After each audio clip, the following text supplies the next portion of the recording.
Rich dad poor dad.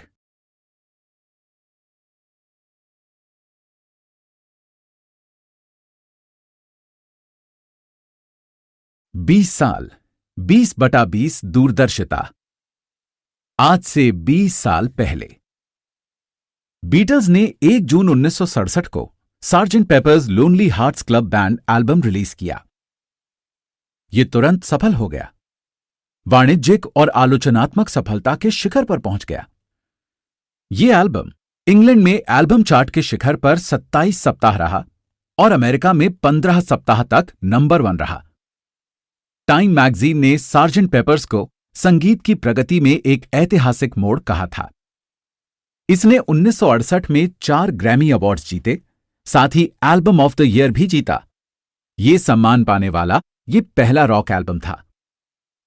Rich dad poor dad मेरे 50वें जन्मदिन पर 8 अप्रैल 1997 को रिलीज हुई थी। द बीटल्स कहानी के विपरीत यह पुस्तक तुरंत सफल नहीं हुई, ना तो वाणिज्यिक दृष्टि से, न ही आलोचनात्मक दृष्टि से। वास्तव में पुस्तक के प्रकाशन और इसके बाद उठे आलोचना के तूफान इसके एकदम विपरीत थे। रिच डैड पुअर डैड को मूलतः स्वयं प्रकाशित किया गया था, क्योंकि हम जिस भी पुस्तक प्रकाशक के पास गए, हर एक ने मेरी पुस्तक को ठुकरा दिया। अस्वीकृति के कुछ पत्रों में इस तरह की टिप्पणियां थीं। आप ये नहीं जानते कि आप किस बारे में बात कर रहे हैं। मैंने सीखा कि ज्यादातर प्रकाशक मेरे अमीर डैडी के बजाय मेरे उच्च शिक्षित गरीब डैडी की तरह अधिक थे। ज्यादातर प्रकाशक पैसे के बारे में मेरे अमीर डैडी के सबकों से सहमत नहीं थे, मेरे गरीब डैडी की तरह। 20 साल बाद 1997 में रिच डैड पुअर डैड एक चेतावनी थी, भविष्य के बारे में सबकों की पुस्तक। 20 साल बाद संसार के करोड़ों लोग मेरे अमीर डैडी की भविष्य के बारे में चेतावनियों और सबकों के बारे में ज्यादा जागरूक हो चुके हैं। 20/20 दूरदर्शिता के साथ कई लोगों ने कहा है कि उनके सबक भविष्यदर्शी थे। भविष्यवाणियां सच हो गईं। इनमें से कुछ सबक ये हैं। अमीर डैडी का सबक 1। अमीर लोग पैसे के लिए काम नहीं करते। 20 साल पहले कई प्रकाशकों ने मेरी पुस्तक को अस्वीकार कर दिया था, क्योंकि वे अमीर डैडी के पहले सबक से सहमत नहीं थे। आज लोग अमीरों और बाकी हर व्यक्ति के बीच की बढ़ती खाई के बारे में ज्यादा जागरूक हैं। 1993 और 2010 के बीच अमेरिका की राष्ट्रीय आमदनी में 50% से ज्यादा वृद्धि सबसे दौलतमंद 1% लोगों के पास गई। तब से स्थितियां बदतर ही हुई हैं। यूनिवर्सिटी ऑफ कैलिफोर्निया के अर्थशास्त्रियों ने पाया है कि 2009 और 2012 के बीच 95% आय उन्हीं सबसे दौलतमंद 1% व्यक्तियों के पास गई। सबक: आय में वृद्धियां कर्मचारियों के नहीं, उद्यमियों और निवेशकों के पास जा रही हैं, उन लोगों के पास नहीं जो पैसे के लिए काम करते हैं। अमीर डैडी का सबक: बचत करने वाले पराजित होते हैं। 20 साल पहले ज्यादातर प्रकाशक अमीर डैडी के इस सबक से पुरजोर तरीके से असहमत थे। गरीब और मध्य वर्ग के लिए पैसे बचाना एक धर्म है, गरीबी से आर्थिक मुक्ति है और क्रूर संसार से सुरक्षा है। कई लोगों को तो ऐसा लगा जैसे बचत करने वालों को पराजित कहना ईश निंदा है। सबक: एक चित्र 1000 शब्दों जितना मूल्यवान होता है। डाउ जोन्स इंडस्ट्रियल एवरेज के 120 सालों के चार्ट पर नजर डालें और आपको दिख जाएगा कि बचत करने वाले क्यों और कैसे पराजित होते हैं। चार्ट दिखाता है कि इस नई सदी के शुरुआती 10 वर्षों में शेयर बाजार में 3 भारी क्रैश हुए हैं। इसके चार्ट को देखने के लिए आप साथ में दी गई पीडीएफ फाइल के पेज नंबर 1 को देखें। पहला क्रैश सन 2000 के आसपास का .com क्रैश था, दूसरा क्रैश 2007 का रियल एस्टेट क्रैश था और तीसरा 2008 का बैंकिंग क्रैश था। 1929 का भीमकाय क्रैश।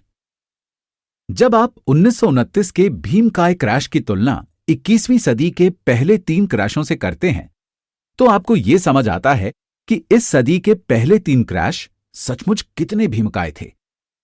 इसके चार्ट को देखने के लिए आप साथ में दी गई पीडीएफ फाइल के पेज नंबर 1 को देखें। नोट छापना। आगे दिया गया चार्ट दिखाता है कि हर क्रैश के बाद अमेरिकी सरकार और फेडरल रिजर्व बैंक ने नोट छापना शुरू कर दिया। इस चार्ट को देखने के लिए आप साथ में दी गई पीडीएफ फाइल के पेज नंबर 2 को देखें। अमीर को बचाना।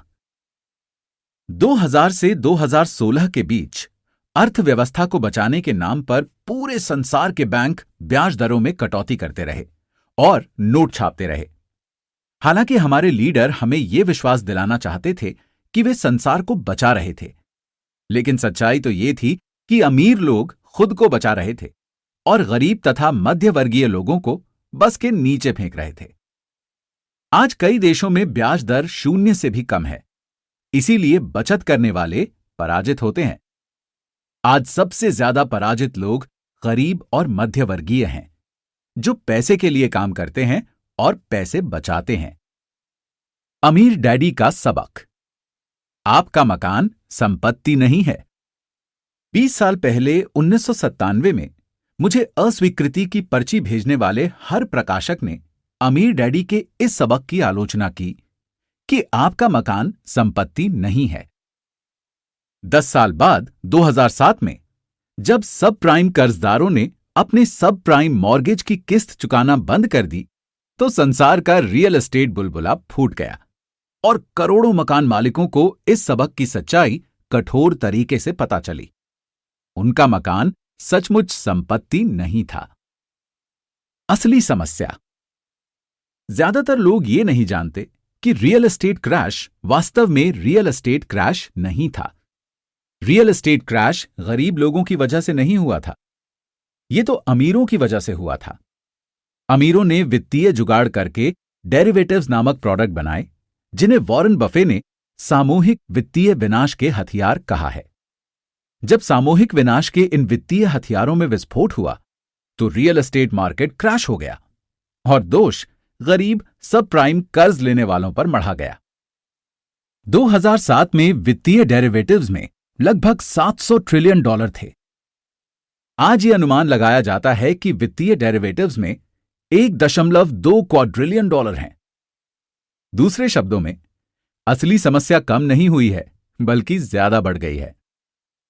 अमीर डैडी का सबक। अमीर लोग कम टैक्स क्यों देते हैं? 20 साल पहले कई प्रकाशकों ने यह उजागर करने के लिए रिच डैड पुअर डैड की आलोचना की थी कि अमीर लोग टैक्स में कम कैसे और क्यों देते हैं। एक ने कहा कि यह सबक गैर कानूनी है। 10 साल बाद 2007 में राष्ट्रपति बराक ओबामा पूर्व गवर्नर मिट रोमनी के खिलाफ पूर्व चुनाव के लिए खड़े हुए। जब यह उजागर किया गया कि राष्ट्रपति ओबामा ने अपनी आमदनी का लगभग 30% टैक्स में दिया और गवर्नर रोमनी ने 13% से कम दिया, तो मिट रोमनी की वो नीचे गिरने वाली ढलान शुरू हुई, जिसके बाद वे चुनाव हार गए। एक बार फिर टैक्स 2016 के अमेरिकी राष्ट्रपति चुनाव में केंद्र बिंदु बन गया। मिट रोमनी और राष्ट्रपति डोनाल्ड ट्रंप कानूनी रूप से कम टैक्स क्यों देते हैं, ये पता लगाने के बजाय गरीब और मध्य वर्गीय लोग नाराज हो जाते हैं। हालांकि राष्ट्रपति ट्रंप गरीबों और मध्य वर्ग के लिए टैक्स कम करने का वादा करते हैं, लेकिन सच तो यह है कि अमीर लोग टैक्स में हमेशा कम चुकाएंगे। अमीर लोग कम टैक्स देते हैं। इसका कारण अमीर डैडी के सबक क्रमांक 1 में मिलता है। अमीर लोग पैसे के लिए काम नहीं करते। जब तक कोई व्यक्ति पैसे के लिए काम करता है, वो टैक्स चुकाएगा। जब राष्ट्रपति पद की उम्मीदवार हिलरी क्लिंटन अमीरों पर टैक्स बढ़ाने का वादा कर रही थी, तो वे असली अमीरों पर नहीं, बल्कि ऊंची आमदनी वाले लोगों जैसे डॉक्टरों, अभिनेताओं और वकीलों पर टैक्स बढ़ाने का वादा कर रही थी। 20 साल पहले। हालांकि रिच डैड पुअर डैड तुरंत सफल नहीं हुई, जैसे कि the Beatles Sergeant Pepper's album हुआ था, लेकिन रिच डैड पुअर डैड वर्ष 2000 तक the New York times best seller सूची में पहुंच गई और लगभग 7 साल तक उस सूची में बनी रही। इसके अलावा वर्ष 2000 में ओपरा विनफ्री का फोन आया। मैं पूरे 1 घंटे तक ओपरा कार्यक्रम में रहा और जैसा लोग कहते हैं, बाकी इतिहास है। रिच डैड पुअर डैड इतिहास की नंबर 1 व्यक्तिगत वित्त पुस्तक बन चुकी है और पूरे संसार में रिच डैड सीरीज की लगभग 4 करोड़ पुस्तकें बिक चुकी हैं। क्या सचमुच कोई अमीर डैडी थे? करोड़ों लोगों ने पूछा है, क्या सचमुच कोई अमीर डैडी थे? इस प्रश्न का जवाब देने के लिए आप अमीर डैडी के बेटे माइक की बातें सुन सकते हैं, जब वे रिच डैड रेडियो शो पर अतिथि के रूप में आए थे। आप richdadradio.com पर जाकर वो प्रोग्राम सुन सकते हैं। Rich dad graduate school. Rich dad poor dad यथासंभव सरल लिखी गई थी ताकि हर व्यक्ति मेरे अमीर डैडी के सबकों को समझ सके। जो लोग ज्यादा जानना चाहते हैं, 20 वर्ष के समारोह के हिस्से के रूप में उनके लिए मैंने लिखी why the rich are getting richer, what is financial education really. Why the rich are getting richer ज्यादा विस्तार और स्पष्टता से बताती है कि अमीर डैडी ने अपने बेटे और मुझे पैसे और निवेश के बारे में क्या सिखाया। Why the rich are getting richer graduate विद्यार्थियों की रिच डैड पुअर डैड है। ये रिच डैड विद्यार्थियों के लिए ग्रेजुएट स्कूल है। एक चेतावनी और एक आमंत्रण। हालांकि मैंने why the rich are getting richer को यथासंभव सरल रखने की पूरी कोशिश की थी, लेकिन अमीर लोग सचमुच जो करते हैं वो आसान नहीं है, ना ही उसे समझना आसान है। अमीर लोग सचमुच जो करते हैं उसके लिए असली वित्तीय शिक्षा की जरूरत होती है, जो हमारे स्कूलों में नहीं सिखाई जाती। सुनने में तो अच्छे लगते थे, लेकिन अध्याय 1। सबक 1। अमीर लोग पैसे के लिए काम नहीं करते। गरीब और मध्य वर्गीय लोग पैसे के लिए काम करते हैं। अमीर लोग पैसे से अपने लिए काम कराते हैं। डैडी, क्या आप मुझे बता सकते हैं कि अमीर कैसे बना जाता है? मेरे डैडी ने शाम का अखबार नीचे रख दिया। बेटे, तुम अमीर क्यों बनना चाहते हो? क्योंकि आज जिमी की मम्मी उनकी नई कैडिलैक में आई थी और वे वीकेंड पर मौज मस्ती करने के लिए उनके समुद्र तट वाले घर जा रहे थे। वो अपने 3 दोस्तों को साथ ले गया, लेकिन माइक और मुझे नहीं ले गया। उन्होंने हमसे कहा कि हमें इसलिए आमंत्रित नहीं किया गया क्योंकि हम गरीब हैं। उन्होंने ऐसा कहा? मेरे डैडी ने अविश्वास में पूछा। हां, ऐसा ही कहा, मैंने आहत अंदाज में जवाब दिया। मेरे डैडी ने खामोशी में अपना सिर हिलाया, अपना चश्मा नाक के पुल पर चढ़ाया और दोबारा अखबार पढ़ने लगे। मैं जवाब के इंतजार में खड़ा रहा। ये 1956 की बात थी। तब मैं 9 साल का था। संयोग से मैं उसी पब्लिक स्कूल में पढ़ता था जहां अमीर लोगों के बच्चे पढ़ते थे। हमारा निवास हवाई में मूलतः शुगर प्लांटेशन यानी गन्नों के बागान वाले कस्बे में था। बागान के मैनेजर और कस्बे के बाकी अमीर लोग जैसे डॉक्टर, व्यवसाय के मालिक और बैंकर अपने बच्चों को इसी प्रारंभिक स्कूल में भेजते थे। 6ठी ग्रेड के बाद उनके बच्चों को आमतौर पर प्राइवेट स्कूलों में भेज दिया जाता था। चूंकि मेरा परिवार सड़क के इस तरफ रहता था, इसलिए मैं इस स्कूल में गया। अगर मैं सड़क के दूसरी तरफ रहता तो मैं एक अलग स्कूल में जाता जहां मेरे जैसे परिवारों के बच्चे पढ़ते थे।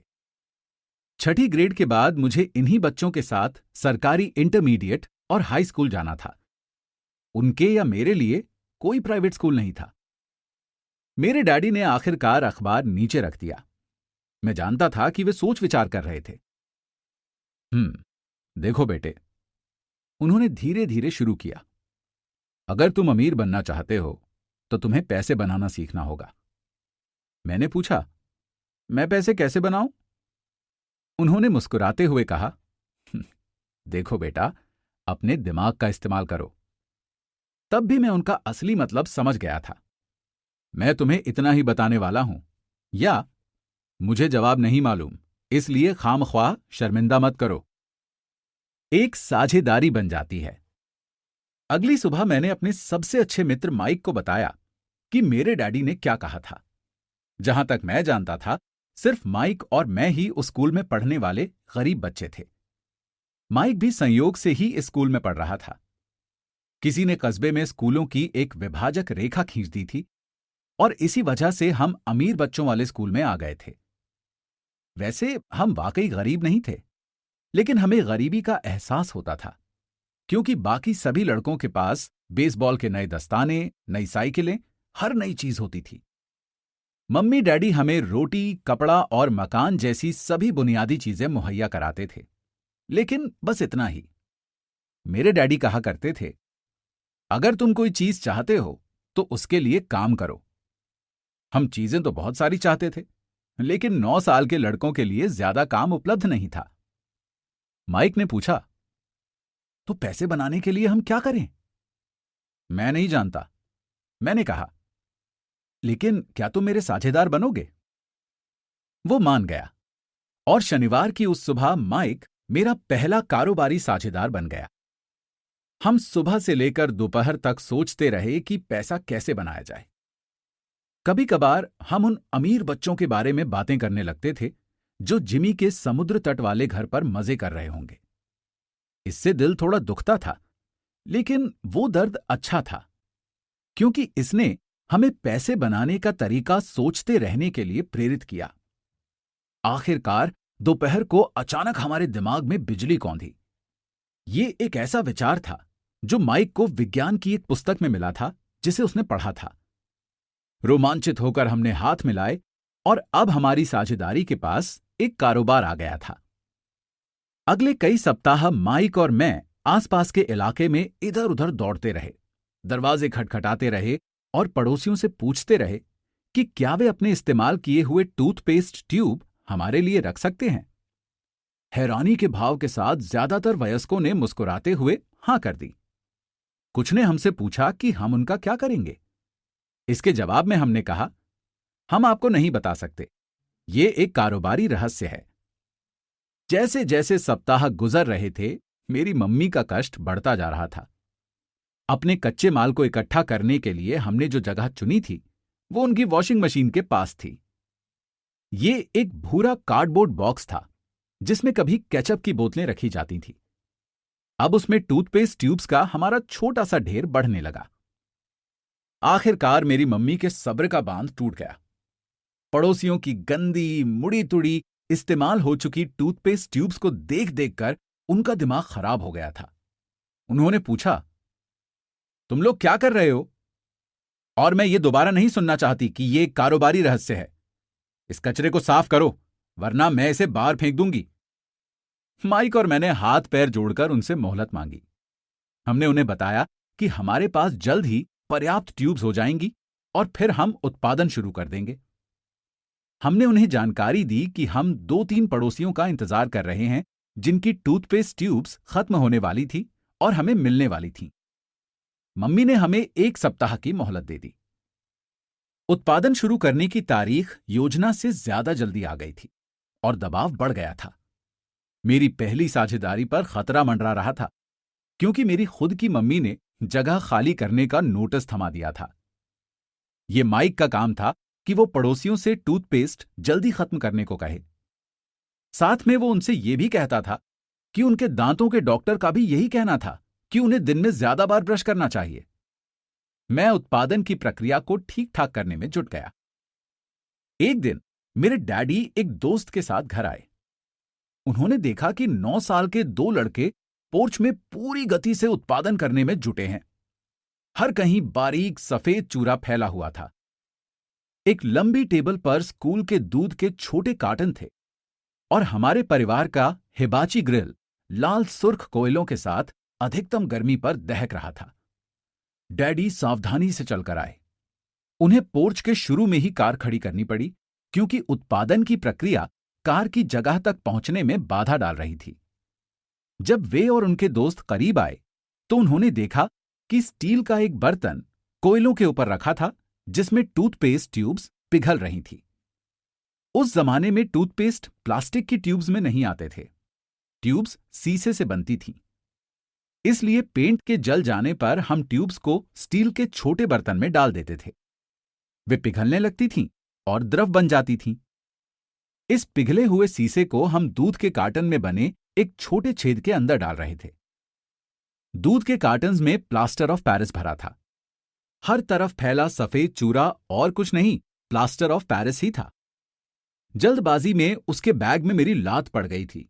जिससे पूरा इलाका ऐसा लग रहा था जैसे वहां अभी अभी बर्फ का तूफान आया हो। दूध के कार्टन के भीतर प्लास्टर ऑफ पेरिस के सांचे थे। मेरे डैडी और उनके दोस्त ने देखा जब हम पिघले हुए शीशे को सावधानी से प्लास्टर ऑफ पेरिस के क्यूब के ऊपर छोटे छेद में डालते रहे। संभल कर, डैडी ने कहा। मैंने ऊपर देखे बिना सिर हिला दिया। आखिर जब सीसा डालने का काम खत्म हो गया तो मैंने स्टील का बर्तन नीचे रखा और अपने डैडी की तरफ देखकर मुस्कुराया। तुम लोग क्या कर रहे हो? उन्होंने मुस्कुराते हुए सावधानी से पूछा। हम वही कर रहे हैं जो आपने मुझसे करने को कहा था। हम अमीर बनने जा रहे हैं, मैंने कहा। हां, माइक ने मुस्कुराते हुए कहा और अपना सिर हिलाया। हम दोनों साझेदार हैं। मेरे डैडी ने पूछा, और प्लास्टर के इन सांचों में क्या है? देखिए, मैंने कहा, इसमें एक बहुत अच्छी चीज है। छोटी हथौड़ी से मैंने उस सील को ठोका जिसने क्यूब को बीच से खोल दिया। मैंने प्लास्टर के सांचे का ऊपरी आधा हिस्सा बाहर निकाला और शीशे का 5 सेंट का सिक्का बाहर टपक गया। हे भगवान, मेरे डैडी ने कहा, तुम लोग शीशे के सिक्के ढाल रहे हो? बिल्कुल सही, माइक ने कहा। हम वही कर रहे हैं जो आपने हमसे करने को कहा था। हम पैसे बना रहे हैं। मेरे डैडी के दोस्त मुड़े और जोर जोर से हंसने लगे। मेरे डैडी ने भी मुस्कुराकर सिर हिलाया। आग और टूथपेस्ट ट्यूब्स के खाली बॉक्स के साथ ही उनके सामने 2 छोटे लड़के थे जो सफेद धूल से ढके होकर खूब मुस्कुराए जा रहे थे। उन्होंने हमसे कहा कि हम सब कुछ छोड़कर उनके साथ चलें और घर की सामने वाली सीढ़ियों पर बैठें। मुस्कुराते हुए उन्होंने नरमी से समझाया कि जालसाजी शब्द का क्या मतलब होता है। हमारे सपने चूर चूर हो गए। आपका मतलब है ये गैर कानूनी है? माइक ने कांपती आवाज में पूछा। छोड़ो भी, मेरे डैडी के दोस्त ने कहा। हो सकता है वे अपनी जन्मजात प्रतिभा का विकास कर रहे हों। डैडी ने उन्हें आंखें घूर कर देखा। हां, यह गैर कानूनी है, मेरे डैडी ने नरमी से कहा। लेकिन तुम लड़कों ने यह दिखा दिया है कि तुम में बहुत रचनात्मकता और मौलिक विचार हैं। इसी तरह आगे बढ़ते रहो। मुझे तुम पर सचमुच गर्व है। निराश होकर माइक और मैं लगभग 20 मिनट तक खामोशी से बैठे रहे। इसके बाद अपने फैलाए कचरे को साफ करने लगे। पहले ही दिन हमारा कारोबार चौपट हो गया था। चूरे को झाड़ू से साफ करते हुए मैंने माइक की ओर देखा और कहा, मुझे लगता है कि जिमी और उसके दोस्त सही कहते हैं। हम वाकई गरीब हैं। जब मैंने ये बात कही तो मेरे डैडी जा ही रहे थे। उन्होंने कहा, लड़कों, तुम तभी गरीब कहलाओगे जब तुम हार मान लोगे। सबसे महत्वपूर्ण बात यह है कि तुमने कुछ किया। ज्यादातर लोग अमीर बनने की सिर्फ बातें करते हैं और सपने देखते हैं। तुमने कुछ किया है। मुझे तुम दोनों पर बहुत नाज है। मैं दोबारा कहूंगा कि इसी तरह आगे बढ़ते रहो, हौसला मत छोड़ो। माइक और मैं खामोशी में वहां खड़े रहे। ये शब्द सुनने में तो अच्छे लगते थे, लेकिन इनसे हमें यह पता नहीं चलता था कि हम क्या करें। डैडी, ऐसा क्यों है कि आप अमीर नहीं हैं? मैंने पूछा। क्योंकि मैंने एक स्कूल टीचर बनने का विकल्प चुना था। स्कूल के टीचर दरअसल अमीर बनने के बारे में नहीं सोचते। हमें बस पढ़ाना और सिखाना पसंद होता है। काश मैं तुम्हारी मदद कर सकता, लेकिन मैं सचमुच नहीं जानता कि पैसे कैसे बनाने हैं। माइक और मैं मुड़कर दोबारा सफाई करने लगे। मैं समझता हूं, मेरे डैडी बोले। अगर तुम लोग ये सीखना चाहते हो कि अमीर कैसे बनना है तो मुझसे मत पूछो। माइक, ये सवाल अपने डैडी से पूछो। मेरे डैडी? माइक ने हैरानी के भाव के साथ कहा। हां, तुम्हारे डैडी। मेरे डैडी ने मुस्कुराते हुए दोहराया। तुम्हारे डैडी और मेरा बैंकर एक ही है और वो तुम्हारे डैडी के गुण गाता है। उसने मुझे कई बार बताया है कि जब पैसे बनाने की बात आती है तो तुम्हारे डैडी कमाल के हैं। मेरे डैडी? माइक ने अविश्वास में दोबारा पूछा। तो फिर ऐसा कैसे है कि स्कूल के अमीर बच्चों की तरह हमारे पास एक शानदार कार और आलीशान मकान नहीं है? शानदार कार और आलीशान मकान का यह मतलब नहीं है कि तुम अमीर हो या तुम पैसे बनाने की कला जानते हो, मेरे डैडी ने जवाब दिया। जिमी के डैडी गन्ने के बागान में काम करते हैं। वो मुझसे ज्यादा अलग नहीं है। वो एक कंपनी में काम करता है और मैं सरकारी ऑफिस में। कंपनी ने उसे कार दे रखी है। शक्कर की कंपनी आर्थिक परेशानी में है और जल्द ही हो सकता है कि जिमी के डैडी के पास कुछ न रहे। तुम्हारे डैडी अलग हैं, माइक। ऐसा लगता है कि वे एक साम्राज्य बना रहे हैं और मेरा अनुमान है कि कुछ ही सालों में वे बहुत अमीर आदमी बन जाएंगे। ये सुनकर माइक और मैं दोबारा रोमांचित हो गए। नए उत्साह के साथ हम अपने डूबे हुए व्यवसाय के मलबे को साफ करने लगे। सफाई करते करते हमने योजना बनाई कि माइक के डैडी से कब और कैसे बात की जाए। समस्या ये थी कि माइक के डैडी बहुत ज्यादा काम करते थे और अक्सर देर रात तक घर नहीं लौटते थे। उसके डैडी वेयरहाउसेस, एक निर्माण कंपनी, स्टोरों की श्रृंखला और 3 रेस्तराओं के मालिक थे। रेस्तराओं की वजह से ही उन्हें घर लौटने में देर हो जाती थी। सफाई पूरी होने के बाद माइक बस पकड़कर घर चला गया। उसने बताया था कि उस रात जब उसके डैडी घर लौटेंगे तो वो उनसे बात करके पूछेगा कि क्या वे हमें अमीर बनने का तरीका सिखा सकते हैं। माइक ने वादा किया कि जैसे ही उसकी डैडी से बात हो जाएगी वो मुझे फोन करेगा, चाहे कितनी ही देर क्यों ना हो जाए। फोन की घंटी रात को 8:30 बजे बजी। ठीक है, मैंने कहा। अगले शनिवार। मैंने फोन नीचे रख दिया। माइक के डैडी हमसे मिलने को तैयार हो गए थे। शनिवार सुबह मैंने 7:30 बजे वाली बस पकड़ी ताकि कस्बे के गरीब हिस्से तक जा सकूं। सबक शुरू होते हैं। माइक और मैं सुबह 8 बजे उसके डैडी से मिले।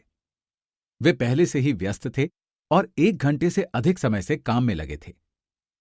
जब मैं उनके साधारण, छोटे और साफ सुथरे घर की ओर बढ़ा तो मैंने देखा कि उनका कंस्ट्रक्शन सुपरवाइजर अपने पिकअप ट्रक में बैठकर वहां से जा रहा था। माइक मुझे दरवाजे पर ही मिल गया। उसने दरवाजा खोलते हुए कहा, डैडी फोन पर हैं और उन्होंने पीछे के पोर्च में इंतजार करने को कहा है। जब मैंने उस पुराने मकान की चौखट लांघी तो लकड़ी का पुराना फर्श आवाजें करने लगा। दरवाजे के भीतर सस्ता सा गलीचा था।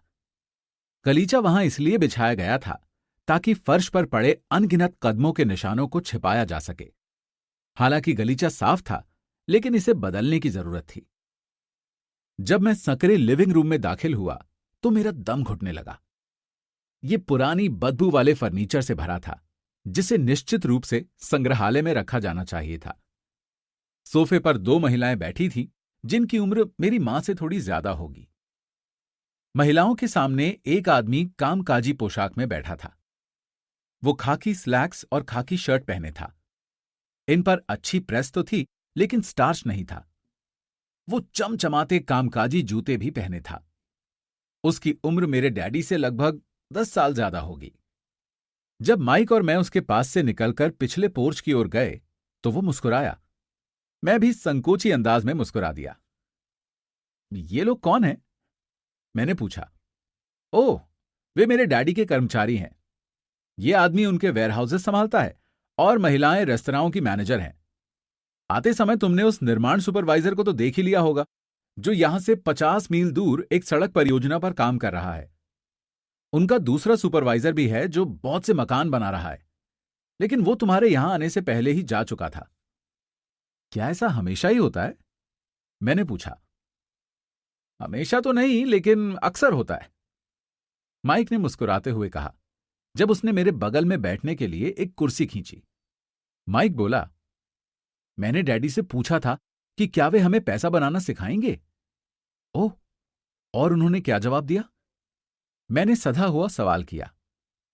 देखो, पहले तो उनके चेहरे पर हंसी का भाव आया, पर फिर कुछ सोचकर वे बोले कि वे हमारे सामने एक प्रस्ताव रखेंगे। ओह, मैंने कहा और दीवार से अपनी कुर्सी टिकाते हुए अगले पाए उठा लिए। मैं कुर्सी के पिछले 2 पायों के सहारे बैठ गया।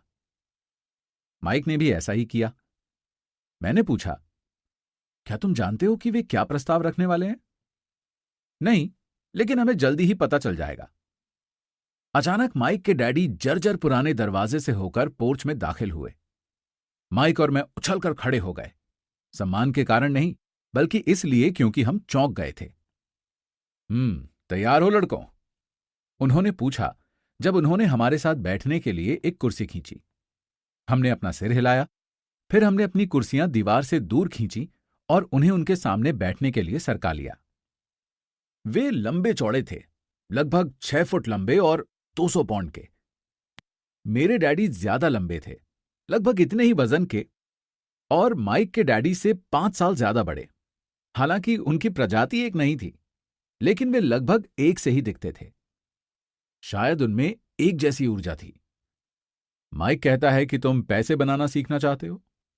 क्या ये सही है, रॉबर्ट?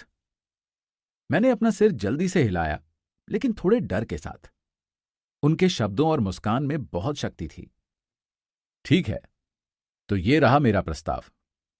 मैं तुम लोगों को सिखाऊंगा, लेकिन मैं ये काम तुम्हारे क्लासरूम जैसी शैली में नहीं करूंगा। तुम मेरे लिए काम करोगे तो बदले में मैं तुम्हें सिखाऊंगा। तुम मेरे लिए काम नहीं करोगे तो मैं तुम्हें नहीं सिखाऊंगा। तुम्हारे काम करते समय मैं तुम्हें ज्यादा तेजी से सिखा सकता हूं, लेकिन अगर तुम बस बैठकर सुनते रहो जैसा तुम स्कूल में करते हो तो मेरा समय बर्बाद होगा। ये मेरा प्रस्ताव है, या तो मान लो वरना छोड़ दो। मैंने पूछा, ओह, क्या मैं फैसला करने से पहले एक सवाल पूछ सकता हूं? नहीं, इसे स्वीकार कर लो या छोड़ दो। मेरे पास इतना ज्यादा काम है कि मैं अपना वक्त बर्बाद नहीं कर सकता। अगर तुम में तुरंत निर्णय लेने की क्षमता नहीं है तो तुम वैसे भी कभी पैसे कमाना नहीं सीख पाओगे। अवसर आते हैं और चले जाते हैं, इसलिए तुरंत निर्णय लेने की क्षमता एक महत्वपूर्ण योग्यता है। तुमने जैसा चाहा था वैसा अवसर तुम्हारे सामने मौजूद है। अगले 10 सेकंड में या तो तुम्हारी शिक्षा शुरू हो जाएगी या फिर ये हमेशा के लिए खत्म हो जाएगी। माइक के डैडी ने चिढ़ाने वाली मुस्कान के साथ कहा। मंजूर, मैंने कहा। मंजूर, माइक भी बोला। बहुत बढ़िया, माइक के डैडी ने कहा। 10 मिनट में मिसेस मार्टिन आ जाएंगी। जब मेरी उनसे बातचीत हो जाए तो तुम उनके साथ मेरे छोटे सुपरमार्केट में चले जाना और वहां काम शुरू कर देना। मैं तुम्हें 10 सेंट प्रति घंटे की दर से तनख्वाह दूंगा और तुम हर शनिवार को 3 घंटे काम करोगे। लेकिन आज तो मेरा सॉफ्टबॉल मैच है, मैंने कहा। माइक के डैडी ने आवाज धीमी करके कड़क लहजे में कहा, या तो मान लो वरना छोड़ दो। मैं इसे मानता हूं, मैंने जवाब दिया और खेलने के बजाय काम करने तथा सीखने का विकल्प चुना। 30 सेंट मिलने के बाद उस दिन सुबह 9 बजे माइक और मैं मिसेस मार्टिन के लिए काम कर रहे थे। वे भली और धैर्यवान महिला थीं। वे हमेशा कहती थीं कि माइक और मुझे देखकर उन्हें अपने दोनों बच्चों की याद आ जाती थी, जो अब बड़े होकर दूर चले गए हैं। हालांकि वे भली थीं, लेकिन वे कड़ी मेहनत में यकीन करती थीं और हमें काम में लगाए रखती थीं। हम 3 घंटे तक डिब्बा बंद सामानों को शेल्फ से उतारते थे, फेदर डस्टर से हर डिब्बे की धूल साफ करते थे और फिर उन्हें दोबारा करीने से जमा देते थे। ये एक बहुत ही नीरस और थकाऊ काम था। माइक के डैडी को मैं अपना अमीर डैडी कहता हूं और उनके पास इस तरह के 9 छोटे सुपरमार्केट थे, जिनमें से हर एक में बड़ी कार पार्किंग थी। वे 7-Eleven कन्वीनियंस स्टोर्स के शुरुआती संस्करण थे, छोटे किराना स्टोर जहां लोग दूध, ब्रेड, बटर और सिगरेट जैसे सामान खरीदते थे। समस्या ये थी कि तब हवाई में एयर कंडीशनिंग का ज्यादा चलन नहीं था और गर्मी के कारण स्टोर्स के दरवाजे बंद नहीं रहते थे। सड़क और पार्किंग की तरफ वाले स्टोर के दरवाजे खुले रहते थे।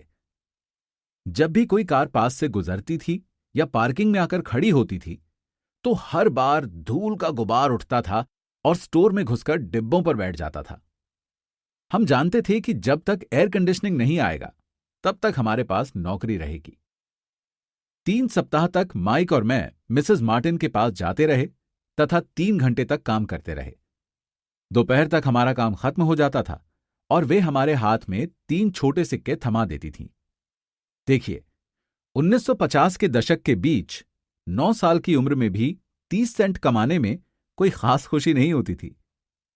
तब कॉमिक बुक्स 10 सेंट में आती थी इसलिए मैं अपना पैसा आमतौर पर कॉमिक बुक्स पर खर्च करता था और फिर घर चला जाता था।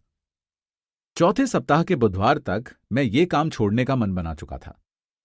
मैं काम करने के लिए सिर्फ इसलिए तैयार हुआ था क्योंकि मैं माइक के डैडी से पैसे बनाना सीखना चाहता था, और अब मैं 1 घंटे में 10 सेंट की गुलामी कर रहा था।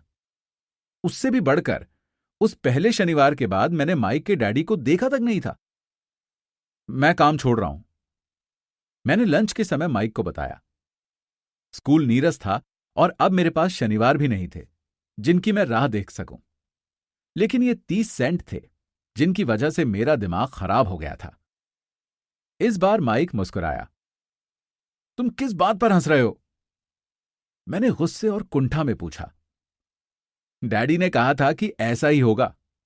उन्होंने कहा था कि जब तुम छोड़ने का फैसला कर लो तब वे तुमसे मिलना चाहेंगे। क्या? मैंने आवेश में कहा। वे इंतजार कर रहे थे कि मैं इससे उकता जाऊं? कुछ कुछ, माइक बोला। डैडी अलग तरह के हैं। वे तुम्हारे डैडी की तरह नहीं सिखाते हैं। तुम्हारे मम्मी डैडी बहुत बोलते हैं, मेरे डैडी शांत हैं और कम बोलते हैं। इसलिए तुम इस शनिवार तक इंतजार कर लो। मैं उन्हें बता दूंगा कि तुम काम छोड़ने का फैसला कर चुके हो। तुम्हारा मतलब है मेरे साथ नाटक खेला गया है? नहीं, दरअसल नहीं, लेकिन शायद हो भी सकता है। डैडी शनिवार को बता देंगे। शनिवार को कतार में इंतजार करना। मैं माइक के डैडी का सामना करने को तैयार था। मेरे असल डैडी भी उन पर नाराज थे। मेरे असल डैडी, जिन्हें मैं गरीब डैडी कहता हूं, सोचते थे कि अमीर डैडी बाल श्रम कानूनों का उल्लंघन कर रहे थे और उनकी जांच होनी चाहिए। मेरे शिक्षित गरीब डैडी ने मुझसे वो मांगने को कहा जिसका मैं हकदार था, कम से कम 25 सेंट प्रति घंटा। गरीब डैडी ने मुझसे कहा कि अगर मेरी तनख्वाह नहीं बढ़ती है तो मुझे तुरंत नौकरी छोड़ देनी चाहिए। वैसे भी तुम्हें उस घटिया नौकरी की जरूरत नहीं है, मेरे गरीब डैडी ने तैश में कहा। शनिवार की सुबह 8 बजे मैं माइक के घर पहुंचा और दरवाजा माइक के डैडी ने खोला। बैठ जाओ और कतार में इंतजार करो, उन्होंने मेरे दाखिल होते समय कहा। फिर वे मुड़े और बेडरूम के पास बने अपने छोटे ऑफिस में गायब हो गए। मैंने कमरे में चारों ओर देखा, मगर मुझे माइक कहीं नहीं दिखा। अजीब सा महसूस करते हुए मैं सावधानी से उन दोनों महिलाओं के पास बैठ गया जो मुझे 4 सप्ताह पहले वहीं दिखी थी। वे मुस्कुराईं और सोफे पर थोड़ा खिसक कर मेरे लिए जगह बना दी। 45 मिनट गुजर गए और मैं आग बबूला होने लगा। तकरीबन 30 मिनट पहले दोनों महिलाएं उनसे मिलकर वहां से जा चुकी थी। एक अधिक उम्र का आदमी वहां 20 मिनट तक बैठा था और अब वो भी निकलकर जा चुका था। मकान खाली था और यहां मैं हवाई के उस सुहाने दिन एक सीलन भरे अंधेरे लिविंग रूम में बैठा था और एक लालची आदमी से बात करने का इंतजार कर रहा था जो बच्चों का शोषण करता था। मुझे ऑफिस में इधर उधर कागज सरकाने की आवाजें सुनाई दे रही थी। वे फोन पर बात कर रहे थे और मुझे नजरअंदाज कर रहे थे। मैं उनसे मिले बिना ही बाहर जाने के लिए तैयार था, लेकिन किसी कारण मैं रुक गया। आखिर 15 मिनट बाद ठीक 9 बजे अमीर डैडी अपने ऑफिस के बाहर निकले। बिना कुछ कहे उन्होंने मुझे हाथ से ऑफिस में आने का इशारा किया।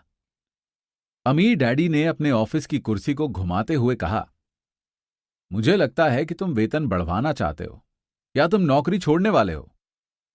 रुआसी आवाज में मेरे मुंह से निकला, देखिए, आप समझौते की अपनी शर्त पूरी नहीं कर रहे हैं। 9 साल की उम्र में किसी वयस्क से मुठभेड़ करना सचमुच डरावना था। आपने कहा था कि अगर मैं आपके लिए काम करूंगा तो आप मुझे सिखाएंगे। देखिए, मैंने आपके लिए काम किया है, मैंने मेहनत से काम किया है। आपकी खातिर काम करने के लिए मैंने अपने बेसबॉल मैचों की कुर्बानी दी है, लेकिन आपने अपना वादा नहीं निभाया और मुझे कुछ भी नहीं सिखाया। आप धोखेबाज हैं, जैसा कि शहर का हर व्यक्ति आपके बारे में कहता है। आप लालची हैं, आप सिर्फ पैसे कमाना चाहते हैं और अपने कर्मचारियों की जरा भी परवाह नहीं करते हैं। आपने मुझे खामख्वाह इंतजार करवाया और मेरे प्रति कोई सम्मान नहीं दिखाया। मैं छोटा हूं, लेकिन इससे बेहतर व्यवहार का हकदार हूं। अमीर डैडी अपनी घूमने वाली कुर्सी में आगे पीछे झूलने लगे। अपनी ठुड्डी पर हाथ रखकर उन्होंने मुझे एकटक देखा। बुरा नहीं है, उन्होंने कहा। 1 महीना भी नहीं हुआ है और तुम वही भाषा बोल रहे हो जो मेरे ज्यादातर कर्मचारी बोलते हैं। क्या? मैंने पूछा। मैं समझ नहीं पाया कि वे क्या कह रहे थे, इसलिए मैंने अपना दुखड़ा जारी रखा। मैंने सोचा था कि आप अपना वादा निभाएंगे और मुझे सिखाएंगे। इसके बजाय आप मुझ पर अत्याचार कर रहे हैं। यह जुल्म है, सरासर जुल्म है। मैं तुम्हें सिखा रहा हूं, अमीर डैडी ने धीमे स्वर में कहा। आपने मुझे क्या सिखाया है? कुछ भी नहीं, मैंने गुस्से से कहा। जब मैं चंद सिक्कों के बदले काम करने के लिए तैयार हो गया, उसके बाद से आपने मुझसे बात तक नहीं की है। 1 घंटे के बदले 10 सेंट? हाँ, मुझे तो सरकार से आपकी शिकायत करनी चाहिए। आप जानते हैं, हमारे देश में बाल श्रम कानून है। आप तो जानते ही हैं, मेरे डैडी सरकार के लिए काम करते हैं। शाबाश, अमीर डैडी ने कहा। अब तुम उन अधिकतर कर्मचारियों की भाषा बोल रहे हो जो मेरे लिए काम करते थे। ऐसे कर्मचारी जिन्हें मैंने नौकरी से निकाल दिया या जिन्होंने खुद नौकरी छोड़ दी। तो इस बारे में आपको क्या कहना है? मैंने पूछा और मुझे एहसास था कि कम उम्र के बावजूद मैं काफी बहादुरी दिखा रहा था। आपने मुझसे झूठ बोला। मैंने आपकी खातिर काम किया और आपने अपना वादा पूरा नहीं किया। आपने मुझे कुछ नहीं सिखाया। कौन कहता है कि मैंने तुम्हें कुछ नहीं सिखाया? अमीर डैडी ने शांति से पूछा। देखिए, इस दौरान आपने कभी मुझसे बात नहीं की। मैंने 3 सप्ताह तक काम किया और आपने मुझे कुछ नहीं सिखाया। मैंने मुंह बनाकर कहा। क्या सिखाने का मतलब बोलना या व्याख्यान देना ही है? अमीर डैडी ने पूछा। और क्या? मैंने जवाब दिया। इस तरह वे तुम्हें स्कूल में सिखाते हैं, उन्होंने मुस्कुराते हुए कहा। लेकिन जीवन तुम्हें इस तरह से नहीं सिखाता है, और मेरा मानना है कि जीवन सबसे अच्छा शिक्षक होता है। अधिकतर समय जीवन आपसे बात नहीं करता है, यह आपको एक तरह से धक्का देता है। हर धक्के के साथ मानो जीवन कहता है, जाग जाओ, कोई चीज है जो मैं तुम्हें सिखाना चाहता हूं। यह आदमी कैसी बेसिर पैर की बातें कर रहा है, मैंने मन ही मन सोचा। जीवन मुझे धक्का दे रहा है, यानी वो मुझसे बात कर रहा है। अब मैं जान गया था कि मुझे अपनी नौकरी हर हाल में छोड़ देनी चाहिए। मैं एक ऐसे आदमी से बात कर रहा था जिसे हवालात में बंद करने की जरूरत थी। अगर तुम जीवन के सबक सीखते हो तो इससे तुम्हें बहुत फायदा होगा। अगर नहीं सीखोगे तो जीवन तुम्हें बस चारों तरफ धक्के देता रहेगा। लोग 2 चीजें करते हैं। कुछ लोग जीवन के धक्के खाते रहते हैं, दूसरे नाराज होते हैं और पलटकर धक्का देते हैं। लेकिन वे अपने बॉस या अपनी नौकरी या अपने पति या पत्नी के खिलाफ अपना गुस्सा निकालते हैं। वे नहीं जानते हैं कि ये जीवन है जो उन्हें धक्के दे रहा है। मुझे पता नहीं था कि वे किस बारे में बोल रहे थे। जीवन हम सभी को धक्के मारता है। कुछ लोग हार मान लेते हैं और बाकी जूझते हैं। कुछ लोग सबक सीख लेते हैं और आगे बढ़ जाते हैं। वे जीवन के धक्कों का स्वागत करते हैं। इन गिने चुने लोगों के लिए इसका मतलब यह होता है कि उन्हें कुछ सीखने की जरूरत है और उन्हें कुछ सीख लेना चाहिए। वे सीख लेते हैं और आगे बढ़ जाते हैं। ज्यादातर लोग छोड़ देते हैं और कुछ लोग तुम्हारी तरह लड़ते भी हैं।